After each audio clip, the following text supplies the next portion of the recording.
Mbola hijandrao amin'izay taranja baolina lavalava izay tsika fa lalao ny lohany ny fihaonana 3FB sy ny taminy dia nisy andrasan'ny maro ihany koa ny fihaonana teo amin'ny TFMA Nakasina sy ny IRC nomontsan'ny TFMA tamin'ny Samazava 2020 no 3-30 iry zareo Arivo Rugby Club tamin'ny ity tolakandro ity ihany koa zay.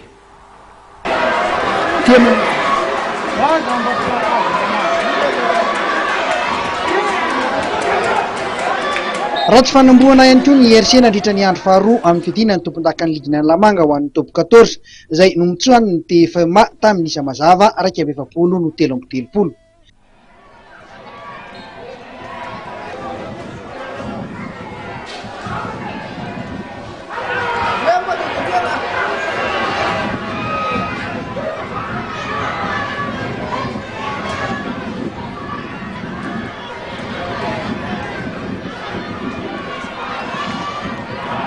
Raha ny endry taloha tamin'ny ankapobeny dia nanana fahavonona ny ivoaka mpandresy ny TFMA hita ho tsy tao loatra kosa ny fiarahana sy ny fahavonona ary ny tanjakarabatana ho an'ny IRC tamin'ity lalao ity.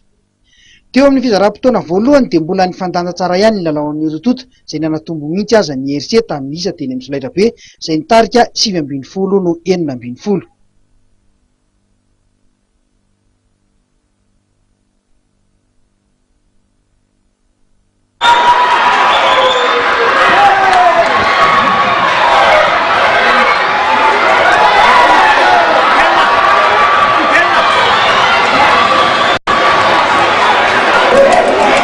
Hatrany amin'ny minitra faha-20 dia mbola voatanan'ny IRC hatrany ny TFMA ary ny fanakaiky hatrany ny iza teny amin'ny solaitra be.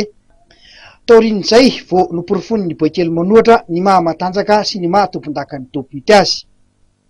Ny sesisesy arak'izany ny baolina matin'ny tanana ho an'ny TFMA sy tao intsony kosa ny lalaon'ny IRC nanomboka teo ny fanoloana mpilalao amin'ny IRC aza dia tsy nandeha tamin'ny laoniny intsony ka nampisafiritaka ny lalaon'izy ireo.